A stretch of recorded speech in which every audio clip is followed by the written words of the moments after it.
Well, good afternoon. Thanks for joining us for your 1 p.m. news and weather update. I'm Bailey Bockover. Hope you're having a great first half to your week here today. There are a couple of things that we want to dive into, especially if you are along the coast as we continue to track Hurricane Erin's potential impacts that could come as early as this week. Beginning of this week, rather. I know Cape Hatteras National Seashore already announced closures ahead of the storm. Several campgrounds, visitor facilities, beaches, and off-road vehicle access ramps will be closed beginning Monday afternoon or evening. Flooding and ocean overwash may begin as early as Tuesday, according to the National Seashore, and parts of Highway 12, of course, on Hatteras Island may be impassable. The National Seashore itself will close Tuesday at noon. Island Express ferry service out of Beaufort and Harkers Island will stop service from Wednesday until at least Friday, according to a press release, due to conditions that could threaten oceanfront homes and other buildings. Cape Hatteras says beach access in Rodanthe from Old Highway 12 to the end of Ocean Drive in front of Buxton South Ramp 43 will be closed. The Cape Point, Frisco, Ocracoke campgrounds will be closed by 3 p.m. Monday. Today, the Oregon Inlet Campground will close Tuesday at noon, according to a press release. Now, the museum at the sea at Cape Hatteras Lighthouse and Discovery Center on Ocracoke Island are both closing by 5 p.m. Monday today. So if you are headed out there, you have until 5 p.m. Cape Hatteras says the buildings will be closed until the storm passes and assessments are done.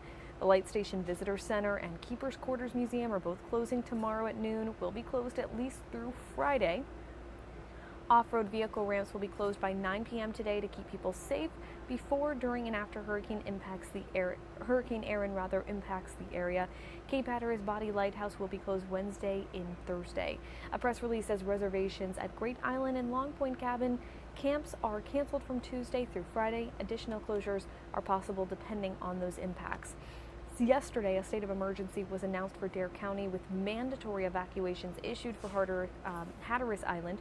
A state of emergency and mandatory evacuation is also in place for Ocracoke Island due to Hurricane Erin. And if you are a resident, visitors should already be out of the area. Hopefully you're making your way out of there just so you are staying safe. But residents, you have until at least tomorrow morning at 6 a.m. to head out of the coastal areas just to keep yourself safe while we sort of track what type of impacts we could be seeing while Highway 12 can become impassable, have that ocean overwash over those areas over there. We just want to be mindful and being careful and finding a good spot to go to. If you are heading to the beach today, there are rip currents that you need to watch out for, and if you see any red flags, do not go in the water. There are a couple of tips to keep in mind. Swim only near staffed lifeguard stations. Look for the beach warning flags. Yellow flag, you're being careful. There are rip currents out there. Red flag, stay out of the water. Never swim alone. Always go in with a buddy or let someone on shore know your location. If you are caught in a rip current, don't panic. Swim parallel to the shore until you're out of the current and then make your way back in. These rip currents are something that we're going to continue to see more of throughout the week as Hurricane Erin passes along our coast.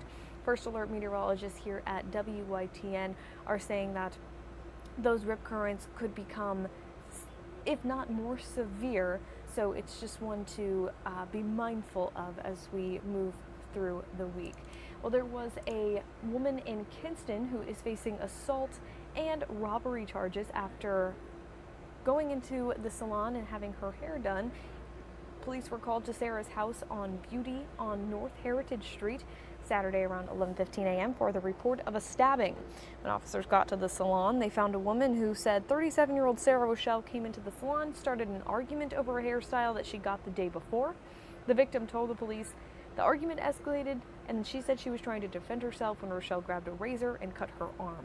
After the assault, police say Rochelle took money from the victim's purse and left the station. Officers quickly found Rochelle inside the shopping center and arrested her. The victim was taken to UNC Health Lenore for treatment.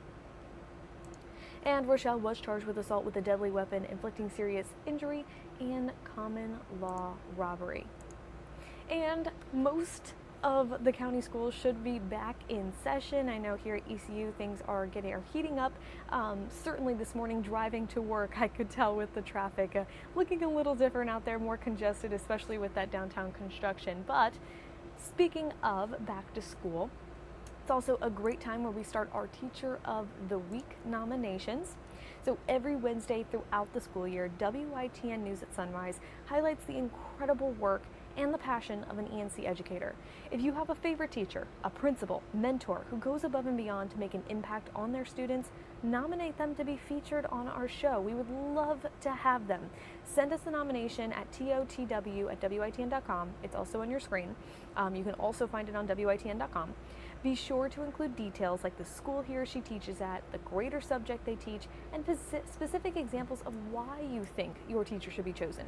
These selected teachers will have the opportunity to join us in our studio for a live featured interview, receive a $100 gift certificate, and a trophy with their name and school engraved on it. WITN's Teacher of the Week is sponsored by the North Carolina Education Lottery. We love doing these every week just to show our appreciation for our teachers out there who may sometimes feel like they don't get enough of it. So we're here to do that. So go ahead and send in those nominations. For now, that's all the time that we have for this hour. You can join us back fairly shortly as we'll have an NBC News special report on a Trump and President Zelensky meeting at the Oval Office. But for now, that's all the time that we have for this hour. We'll see you soon.